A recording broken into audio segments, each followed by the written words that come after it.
SG।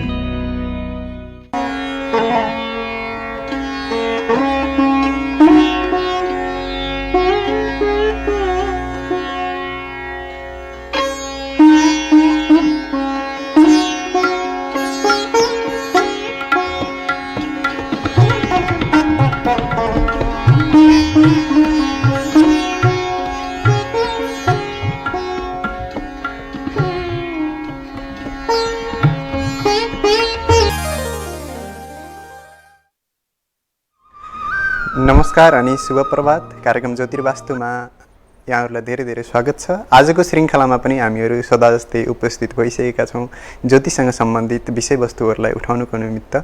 यस कार्यक्रममा हामीले ज्योतिषीय पक्षहरू, वास्तुसँग सम्बन्धित पक्षहरू एवं अन्य आध्यात्मिक पक्षहरूलाई जोड्ने प्रयास गरि नै रहेका छौँ।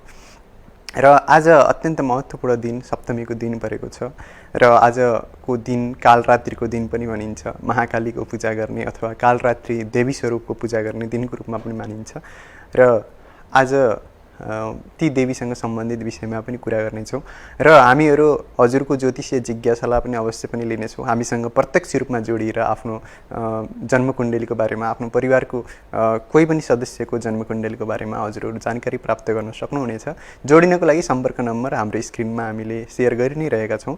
हाम्रो सम्पर्क नम्बर 071 419 253 071 419 253 मा जोडिएर हजुरहरू प्रत्यक्ष रूपमा कुराकानी गरेर आफ्नो ज्योतिषीय जिज्ञासाहरूलाई अवश्य पनि मेट्न सक्नुहुनेछ।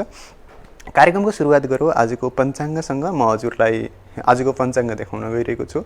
विक्रम सम्वत आज 2078 साल असोज महिनाको 26 गते मङ्गलबारको दिन परेको छ र इस्वी सम्वतमा 2021 अक्टोबर 12 तारिक परेको छ, ट्युसडेको दिन। र सूर्योदयको समय बिहान 6:02 थियो भने सूर्यास्तको समय साँझको 5:40 रहेको छ भने आज तिथि रहेको छ सप्तमी तिथि। सप्तमी तिथि रातिको 10:07 छ भने त्यसपछि अष्टमी तिथिको सुरुवात हुन्छ। र अहिले पक्षमा भन्नुपर्दा शुक्ल पक्ष चलिरहेको छ, आश्विन शुक्ल पक्ष आज सप्तमी तिथि। र नक्षत्रमा हेर्नुपर्दा मूल नक्षत्र रहेको छ बिहानको 11:45 भने त्यसपछि पूर्वाषाढा नक्षत्रमा हामी प्रवेश गर्नेछौँ। योगमा भन्नुपर्दा आज सोमन योग रहेको छ र करणमा भन्नुपर्दा गर करट रहेको छ।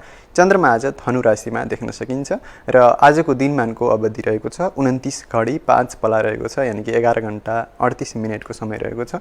यो भयो पञ्चाङ्गसँग सम्बन्धित जानकारी। हजुरहरू पनि हामीसँग प्रत्यक्ष रूपमा जोडिन सक्नुहुनेछ। आफ्नो ज्योतिषीय जिज्ञासाहरू राख्नुको लागि हामीलाई सम्पर्क गर्नुहोस्, फोन लगाउन सक्नुहुनेछ र प्रत्यक्ष रूपमा कुराकानी गरेर आफ्नो जिज्ञासाहरूलाई अवश्य पनि पूर्ण गर्न सक्नुहुनेछ। हाम्रो सम्पर्क नम्बर 071 419 253 रहेको छ, त्यसमा फोन गरेर हामीसँग प्रत्यक्ष रूपमा जोडिन सक्नुहुनेछ। आज कालरात्रिको दिन हो, सप्तमीको दिन अथवा फुलपाती भित्राउने दिन पनि हो र सबैको घरमा दसैँ अत्यन्त नजिकिएको समयमा हर्षोल्लासको साथमा दसैँ विजयादशमीको तयारी गर्दै हुनुहुन्छ होला। फुलपाती आज भित्राउने त्यस्तो प्रकारको तयारी पनि अवश्य पनि गर्दै हुनुहुन्छ होला। र आज विशेष गरी जुन साधकहरू छन्, जुन नवदुर्गाको साधक अथवा तन्त्रको क्षेत्रमा जो साधकहरू छन्, उनीहरूको लागि पनि अत्यन्त महत्त्वपूर्ण दिनको रूपमा हामीले आजको दिनलाई मान्ने गर्दछौँ। जुन नवरात्रिको जुन नवदुर्गाको जुन स्वरूपमध्ये जुन कालरात्रिको स्वरूप छ अथवा जुन महाकालीको स्वरूप छ, त्यो अत्यन्त भयानक किसिमको स्वरूप, हेर्दाखेरि अत्यन्त डरलाग्दो किसिमको स्वरूप, कालो वर्णको। उनलाई भन्ने गरिन्छ उनी अन्धकारभन्दा पनि गहन काली देवी हुन् अथवा उनको जुन स्वरूप छ अत्यन्त कालो, अत्यन्त अन्धकारपूर्ण र अत्यन्त भयानक स्वरूप छ। र भयानक भए तापनि उनीमा कोमल चित्त भएको र मातृत्वको प्रेमले परिपूर्ण स्वरूपको रूपमा मानिन्छ।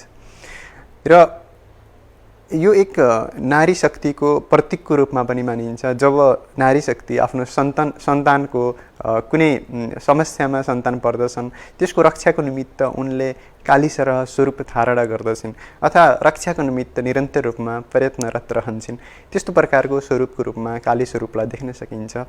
र उनले जुन देवी पार्वती हुन्, उनले अनेकन समयमा कहिले दैत्यहरूको संहारको निमित्त र कहिले आफ्नो सन्ततिको रक्षाको निमित्त काली स्वरूपको धारणा गरेको हाम्रो कथा कहानीहरूमा पनि हामीले सुन्न सकिन्छ। र जुन तन्त्रको क्षेत्रमा जुन साधकहरू हुनुहुन्छ उहाँहरूले विशेष गरेर यो दिनमा आफ्नो कुण्डलिनी शक्ति जागृति गर्नको निमित्त प्रयत्नरत रहने किसिमको दिन पनि छ।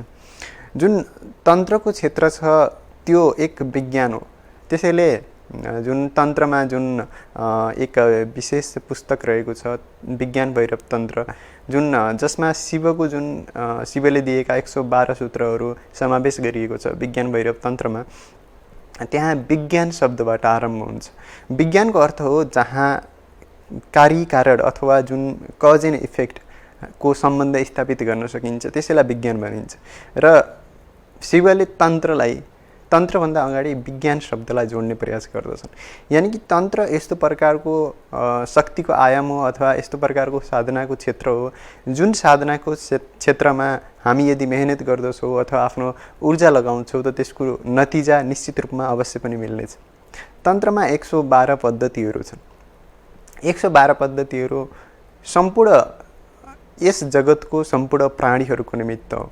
कसैको निमित्त कुनै एक जुन विधि छ त्यो विधि कार्य गर्दछ भने कोही व्यक्तिको निमित्त अर्को विधि कार्य गर्दछ। प्रत्येकको जुन मनको स्वभाव छ, मनको ढाँचा छ त्यो अलग अलग नै छ र कसैको पनि मनको ढाँचामा समानता छैन। त्यस कारणले गर्दा शिवजीले जुन सूत्र दिएका छन्, विज्ञान भैरव तन्त्र दिएका छन्, त्यसमा 112 विधिहरू समावेश गरेका छन्। यी 112 विधिहरू अन्तिम छन् र त्योभन्दा न त कुनै एकलाई थप्न सकिन्छ न त कुनै एकलाई हटाउन सकिन्छ। यानि कि 112 विधिहरू सम्पूर्ण मनुष्यको लागि, जो भूतकालमा थिए, जो वर्तमानमा छन् र जो आउने समय भविष्यमा हुनेछ, ती सम्पूर्ण मनुष्यको लागि अवश्य पनि काम गर्नेछ। उनी भन्दछन् प्रथम विधि परीक्षण गर, यदि प्रथम विधि तिम्रो लागि अनुपयुक्त लाग्यो भने द्वितीय विधिमा जाऊ, द्वितीय विधि पनि अनुपयुक्त लाग्दछ, तृतीय विधिमा जाऊ। यसरी 112 विधिहरू छन्। कुनै न कुनै विधि अवश्य पनि प्रत्येक मनुष्यको लागि कार्य गर्ने किसिमको हुनेछ।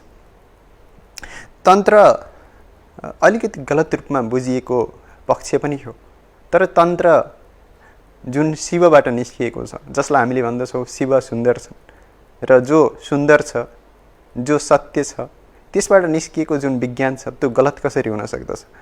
हामीले तान्त्रिकहरूबाट हामी डराउने गर्दछौँ। उनीहरूको स्वरूप अलिकति भयङ्कर हुन्छ। हामीले जो तन्त्रको क्षेत्रमा छ उनीहरूप्रति केही नकारात्मक दृष्टि राख्ने गरेको पनि पाइन्छ अथवा उनीहरूले अरूको हानि पुर्याउँछन्, यसरी हामीले सोच्ने गर्दछौँ। तर वास्तवमा जुन तन्त्र जुन शिवले दिए त्यो तन्त्रले समग्र मनुष्य जातिको कल्याणको निमित्त हो। तन्त्र यस्तो आयाम हो जुन आयामबाट शक्ति रूपान्तरणको प्रक्रियामा अथवा जुन साधनाको मार्ग छ त्यसमा अत्यन्त तीव्रताको साथमा गति मिल्न सक्दछ। अन्य माध्यमहरू छन् जसमा सायद जन्मौँ जन्मको साधनाको आवश्यकता पर्ला, तर तन्त्र त्यस्तो माध्यम हो, त्यस्तो क्षेत्र हो जसमा गति प्राप्त गर्नको निमित्त थोरै समय नै काफी छ, तर ऊर्जाको अत्यन्त तीव्र प्रवाह छ, जसको कारणले गर्दा जुन तन्त्रको क्षेत्र छ त्यो अलिकति भयङ्कर जस्तो देखिन्छ। जहाँ प्रबल रूपमा ऊर्जा रहेको हुन्छ त्यो क्षेत्र अवश्य पनि हेर्दा भयङ्कर देखिन्छ, हेर्दाखेरि जटिल देखिन्छ। र जहाँ अनेकन सम्भावना छ, अनेकन सकारात्मक सम्भावना छ, त्यहाँ केही त्यसको दुरुपयोग गरिने सम्भावना पनि छ। त्यसरी नै तन्त्रको पनि केही मात्रामा दुरुपयोग गरियो। तन्त्रले पनि अरूलाई हानि पुर्याउनको निमित्त प्रयोग गरियो। अथवा हामीले भन्दछौँ जुन कालो जादु, यस्तो प्रकारको जादुहरूको विकास हुन थाल्यो किनकि ऊर्जा त प्रबल थियो, बस त्यसको रूपान्तरणको आवश्यकता थियो। कसैले त्यसलाई सकारात्मक रूपान्तरण गरे, परमात्मा प्राप्तिको निमित्त प्रयोग गरे भने कसैले त्यसको दुरुपयोग गरे अथवा नकारात्मक रूपमा त्यसको प्रयोग गरे। बस व्यक्तिहरूमा निर्भर थियो कि को व्यक्तिले कसरी प्रयोग गर्न चाहन्थ्यो। यो व्यक्तिको स्वतन्त्र कर्मको इच्छा हो र प्रत्येक कर्मबाट हामीले त्यसको नतिजा त अवश्य पनि भोग्नु पर्दछ। हामीले ज्योतिषशास्त्रमा पनि कुरा गर्ने गर्दछौँ, शनि ग्रह त्यस्तो ग्रह हो जसले हजुरलाई कर्मको परिणाम दिने गर्दछ। अवश्य पनि कसैले केही गलत कर्म गर्दछ अथवा अरूलाई हानि पुर्याउने कर्म गर्दछ त उसलाई अवश्य पनि समस्याको सामना गर्नुपर्नेछ, शनिले अवश्य न्याय गर्नेछ। हामीसँग सम्पर्कमा जोडिन सक्नुहुनेछ। हाम्रो सम्पर्क नम्बर 071 419 253 रहेको छ। 071419253 मा सम्पर्क गरेर हजुर पनि आफ्नो ज्योतिषीय जिज्ञासाहरू राख्न सक्नुहुनेछ। त्यसको निमित्त हामीलाई प्रष्टताको साथमा हजुरको जन्ममिति, जन्म समय र जन्मस्थान दिनुपर्नेछ र त्यस मार्फत हामीले हजुरलाई गाइडेन्स दिने प्रयास गर्नेछौँ। हजुरको जे पनि प्रश्न रहन्छ त्यो प्रश्नसँग सम्बन्धित विषयमा हामी अगाडि बढ्ने प्रयास गर्नेछौँ। हामीसँग कोही सम्पर्कमा जोडिनु भएको छ, उहाँलाई स्वागत गरौँ। हजुर नमस्कार।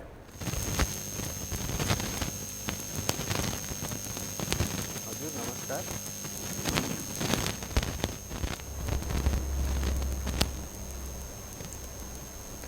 हामीसँग कोही सम्पर्कमा हुनुहुन्थ्यो, सायद उहाँको फोन कटिसकेको छ।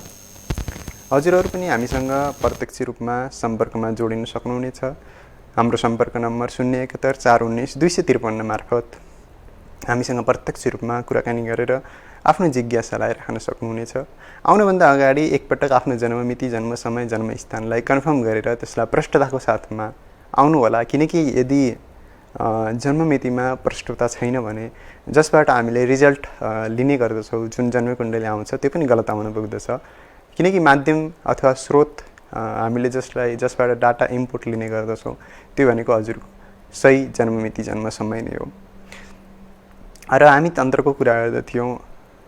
तन्त्र एक अत्यन्त जटिल र अत्यन्त शक्तिशाली आयाम हो। बस यसको सही रूपमा प्रयोग गर्नुपर्ने आवश्यकता छ। हामी तन्त्रको बारेमा कुरा गर्दै नै जानेछौँ। अहिलेलाई भने कोही सम्पर्कमा जोडिनु भएको छ, उहाँलाई स्वागत गरौँ। हजुर नमस्कार। हजुर नमस्कार। हेलो। केही टेक्निकल डिस्टर्बेन्स आएको छ जसको कारणले गर्दा बारम्बार उहाँ सम्पर्कमा आएर हामीसँग सम्पर्कमा जोडिन सक्नुभएको छैन। अवश्य पनि र तन्त्र त्यो आयाम हो जसमा ऊर्जा अत्यन्त पावरफुल रूपमा अथवा अत्यन्त शक्तिशाली रूपमा हामी सामु व्यक्त हुन थाल्दछ। बस हामीले त्यसको रूपान्तरणको निमित्त आफूलाई, आफ्नो पृष्ठभूमिलाई तयार गर्नुपर्ने आवश्यकता छ। जहाँ प्रबल रूपमा ऊर्जा हुन्छ त्यहाँ विनाशको सम्भावना पनि त्यत्तिकै प्रबल मात्रामा हुन पुग्दछ। किनकि ऊर्जाको आफैमा सकारात्मक अथवा नकारात्मक कुनै आयाम छैन। ऊर्जा ऊर्जा। हामीले भन्ने गर्दछौँ, विज्ञानमा पनि हजुरले सूत्र पढ्नु भएको होला, शक्तिलाई न त बनाउन सकिन्छ न त नष्ट गर्न सकिन्छ। शक्ति त पहिलेदेखि नै छ, तर त्यसको रूपान्तरण अवश्य पनि गर्न सकिन्छ।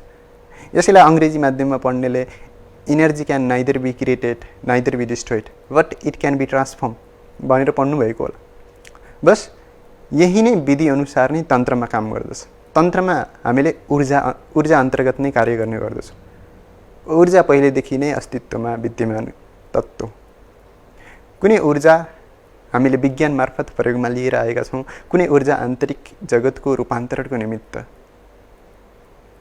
प्रयोग हुन सक्दछ। वास्तवमा हाम्रो शरीर ऊर्जा नै हो, हाम्रो मन पनि ऊर्जा नै हो। अत्यन्त सूक्ष्म ऊर्जा, तर मन पनि ऊर्जा नै हो।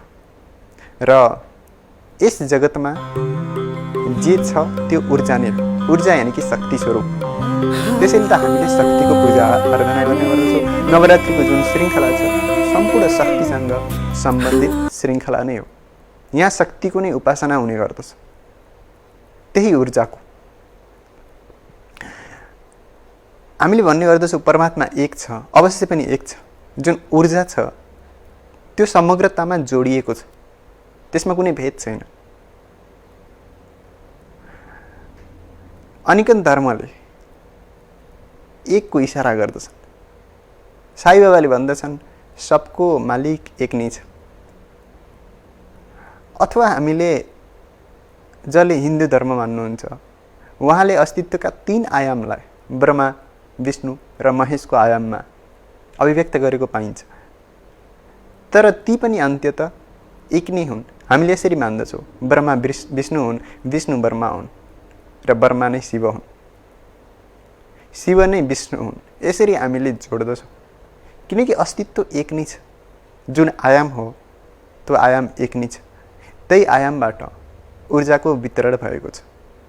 त्यही वितरण मध्येको हामी एक मनुष्य हौँ र कुनै देवी देवताहरू छन् जसले जस्तो ऊर्जा स्रोतको ग्रहण गर्दछ त्यसमा त्यस्तै प्रकारको केन्द्रको विकास हुन थाल्दछ र मनुष्यले सकारात्मक ऊर्जाको ग्रहण गर्दा कुनै समय देवत्वको प्राप्ति गर्दछ। रत्नकार जस्तो डाकु पनि ऋषि बन्न पुग्दछ। बस आवश्यकता छ ऊर्जा रूपान्तरणको। यो महाकालीको पूजाको नवरात्रिको दिन अत्यन्त शुभ दिन। जो व्यक्ति ऊर्जा रूपान्तरणको क्षेत्रमा कार्य गर्नुभएको छ, कुण्डलिनी जागृतिको निमित्त यो दिन अत्यन्त महत्त्वपूर्ण दिनको रूपमा मान्ने गरिन्छ। हामीमा 7 चक्रहरू विद्यमान छन्। भौतिक रूपमा परीक्षण गर्दाखेरि ती चक्रहरूलाई अवश्य पनि देख्न चाहिँ सकिँदैन। ती चक्रहरू भौतिक चक्र नभएर ती चक्रहरू अनुभवको स्तरमा आधारित चक्रहरू हुन्।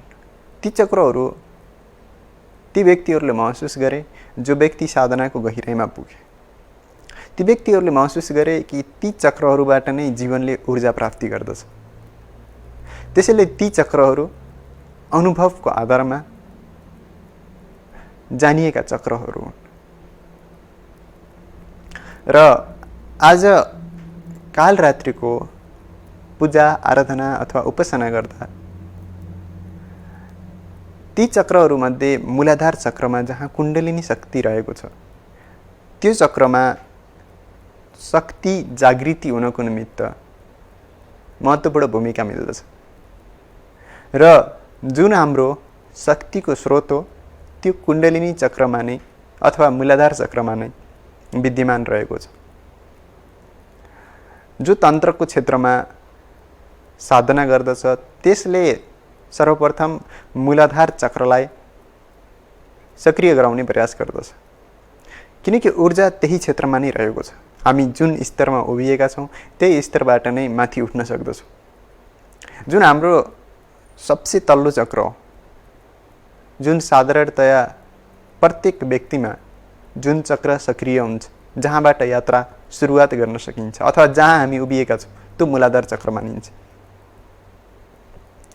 र त्यही चक्रलाई सक्रिय गर्नको निमित्त आज यो कालरात्रिको दिनमा जागरण बस्ने र रात्रि साधना गर्ने जुन व्यक्ति पनि तन्त्रको साधनामा हुनुहुन्छ सम्पूर्ण रातमा देवी महाकालीको साधना गर्ने किसिमको प्रचलन पनि रहेको छ। वास्तवमा यो दिन ऊर्जा रूपान्तरणको निमित्त अथवा ऊर्जालाई जागृत गर्नको निमित्त अत्यन्त महत्त्वपूर्ण दिनको रूपमा हेर्ने गरिन्छ। केही व्यक्तिहरू जो सौम्य प्रकारको साधना गर्नुहुन्छ उहाँले महाकाली साधना गर्नुहुन्छ। महाविद्यामा देवीको अनेकन स्वरूपहरू छन्। हामीले देवीको स्वरूपलाई महाविद्या स्वरूप मानिन्छ। देवी विद्या शक्तिको कारक हुन्। नवदुर्गाको जुन स्वरूप हो सम्पूर्ण शक्तिको स्वरूप हो। यो स्वरूपमा महाकाली जस्तै एक स्वरूप छ, देवी तारा स्वरूप। हेर्दाखेरि ठिक उनको स्वरूप पनि महाकालीको जस्तो अत्यन्त भयानक छ। तर महाकालीलाई सामान्य हामीले घरमै बसेर पनि महाकालीको पूजा आराधना गर्न सक्दछौँ। घरमा पनि महाकालीको तस्बिर लगाउने गर्दछौँ। यो अलिकति सौम्य साधना छ। र अर्कोतर्फ जुन देवी ताराको जुन साधना छ त्यो साधना अलिकति जटिल प्रकारको साधना हो। अत्यन्त छिटो मात्रामा प्रसन्न रहने देवी महाकाली पनि हुन् र देवी तारा पनि हुन्। अझै गरेर विशेष गरेर जो तन्त्रको मार्गमा छ उनीहरूले महाकालीको साधना त अवश्य पनि गर्दछन् र केही व्यक्तिहरूले देवी ताराको साधना गरेको पनि पाइन्छ। तारा देवीलाई साधना गर्दाखेरि हामीले सौम्य साधनाबाट उनी प्रसन्न हुन सक्दैनन्। उनको लागि जुन वामपन्थी साधना छ, वाम क्षेत्रको साधना छ अथवा जुन शमशानको साधना हो त्यस्तो प्रकारको साधना गर्ने गरिन्छ। ती तान्त्रिक व्यक्तिहरू देख्नुभयो होला जो व्यक्तिहरू शमशानमै बसेर साधना गर्दछन्, ती व्यक्तिहरू मध्ये केही व्यक्तिहरू देवी ताराको साधना गरिरहेका हुन्छन्। तारा देवी प्रसन्न हुँदा अनेकन प्रकारको सिद्धिहरू मिल्ने मान्यता रहेको छ र आजको दिनमा त्यही देवी ताराको साधना पनि गर्ने प्रचलन पनि रहेको छ। सम्पूर्ण रातमा जागृत बसेर आज थुप्रै प्रकारको शमशानमा हजुरले तान्त्रिक व्यक्तिहरूलाई साधना गरिरहेको पनि देख्न सक्नुहुन्छ। आजको दिन उनीहरूको निमित्त पनि अत्यन्त महत्त्वपूर्ण दिन हो र देवी तारा अत्यन्त छिटो प्रसन्न रहन्छन् र जब उनी प्रसन्न रहन्छन् तब व्यक्तिमा जुन हामीले छैठौँ इन्द्रिय भन्दछौँ अथवा आज्ञा चक्र भन्दछौँ त्यो चक्रलाई सक्रिय हुने मौका मिल्दछ, जसबाट व्यक्तिको अन्तस्मा भएका अनेकन शक्तिहरू जागृत हुन सक्दछ। जुन आध्यात्मिक मार्ग हो एक अर्थमा भन्नुपर्दा हामी भित्रको अन्तस्करणको शक्तिलाई जागृत गर्ने स्रोत नै हो। त्यसैले शक्तिको यति महत्त्व छ। नवरात्रिमा हामीले शक्ति उपासना गर्नुको एक सङ्केत हो। जुन आन्तरिक शक्ति छ, आन्तरिक शक्तिको स्वरूप छ, त्यसलाई अवश्य त्यसलाई परिवर्तन गर्नुको निमित्त एक प्रोत्साहन पनि हो। जुन पद्धतिहरू हिन्दू धर्ममा विकास गरिएका छन् ती पद्धतिहरू धेरै लामो समयको खोजबिन र अनुसन्धानपछि विकास गरिएका श्रृङ्खलाहरू हुन्। ती पद्धतिहरू यदि हामीले सही रूपमा प्रयोग गर्न सके अत्यन्त वैज्ञानिक छन् र त्यसको जुन नतिजा हो त्यो हामीले प्रष्ट रूपमा देख्न सक्दछौँ। कुनै पनि पद्धतिहरू कल्पनाको आधारमा निर्मित गरिएका छैनन्। ती पद्धतिहरू सम्पूर्ण रूपमा परीक्षण गरिएका छन्। त्यसको नतिजाहरूलाई सम्पूर्ण रूपमा धेरै व्यक्तिहरूले महसुस गरेका छन्। ऋषिहरूको निरन्तर रूपमा खोज थियो कि आन्तरिक जगतको हरेक आयामलाई जगाउनको निमित्त कुन मार्ग अपनाउन सकिन्छ। उनीहरूले अनेकन मार्गहरू खोज्ने प्रयास गरे। जुनसुकै मार्गबाट पनि अगाडि बढ्दा परमपथको प्राप्ति कसरी हुन सक्दछ अथवा आत्मबोध कसरी प्राप्ति हुन सक्दछ त्यसको निमित्त उनीहरू कुनै पनि मार्गमा चुक्न चाहन्नथे। उनीहरू चाहन्थे प्रत्येक मनुष्यको निमित्त जुनसुकै मार्ग सहज हुन्छ ती मार्गहरूको खोजबिन हुन सकोस्।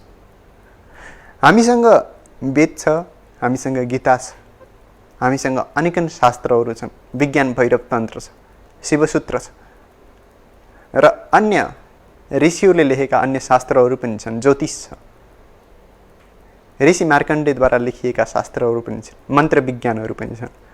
यस्तै मानव जीवनको चेतनालाई उठाउनुको निमित्त जतिसुकै आयामहरूको आवश्यकता पर्दछ त्यसमध्ये थुप्रै आयामहरूको खोजी गर्ने उनीहरूको जमर्को थियो। आज पनि यो अस्तित्वमा ज्ञान असीमित रूपमा रहेको छ।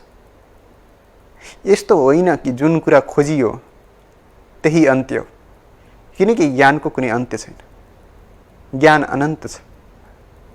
हामीले भन्ने गर्दछौँ जसरी शिव अनन्त छन् त्यसरी ज्ञान पनि अनन्त छ। ज्ञानको स्रोत पनि अनन्त छ। त्यसैले आज पनि कोही व्यक्ति यदि आफ्नो चेतनाको अन्तस्करणमा प्रवेश गर्दछ भने उसमा पनि अनेकन प्रकारको ज्ञान जागृति हुन थाल्दछ। ज्ञान पहिलेदेखि नै छ अस्तित्वमा, बस हामीले त्यो ज्ञानलाई प्राप्ति गर्नको निमित्त आफूमा योग्यताको निर्माण गर्नुपर्ने आवश्यकता छ। अस्तित्व ज्ञान त्यही व्यक्तिलाई प्रदान गर्दछ जसमा योग्यता छ, पात्रताको आवश्यकता पर्दछ। परमात्माको निमित्त, परमात्मा प्राप्तिको निमित्त आफूलाई पात्रता बनाउनु पर्ने अनिवार्यता छ, तब ज्ञानको प्राप्ति हुन्छ। आज ज्ञानकी देवी माता सरस्वतीको पनि पूजा आराधना गर्ने प्रचलन छ। माता सरस्वती ज्ञान विवेककी देवी हुन्। प्रत्येक देवीको स्वरूप अलग अलग छ। उनीहरूको जस्तो ऊर्जाको क्षेत्र छ त्यसरी नै ती देवीको स्वरूपको पनि परिकल्पना गरिएको छ।